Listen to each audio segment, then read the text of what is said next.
అందరికీ నమస్కారం. నా పేరు గిరిరాజు. ఇప్పుడు మీరు చూస్తున్నది పెనుగొండ రేంజ్లో ఉన్న వీరాపురంలో ఉన్నాం మనము. ఇక్కడికి విదేశాల నుంచి పక్షులు వస్తాయి.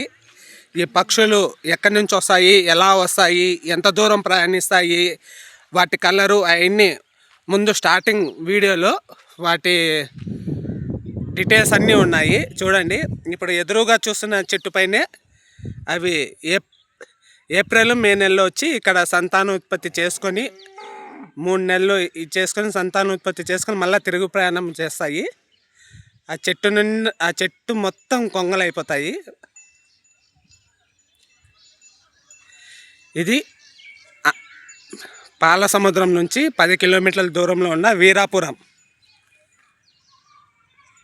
ఇక్కడికి వచ్చి విదేశాల నైజీరియా, అల్జీరియా నుంచి ప్రయాణం చేసుకుంటూ 6000 కిలోమీటర్లు ప్రయాణం చేసుకుంటూ సముద్ర తీరాన ఇక్కడికి వచ్చి సంతానోత్పత్తి చేసుకొని మళ్ళీ తిరుగు ప్రయాణం చేస్తాయి. ఇవి ఎక్కువగా నేపాలు, చైనా, శ్రీలంక, బంగ్లాదేశ్ దేశాల్లో ఈ పక్షులు ఎక్కువగా కనిపిస్తాయి.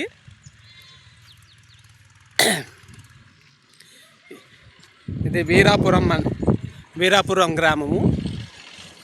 మీరు చూసిన ఎదురుగా చెట్టు పైనే వచ్చి సంతానోత్పత్తి చేసుకొని పోతాయి.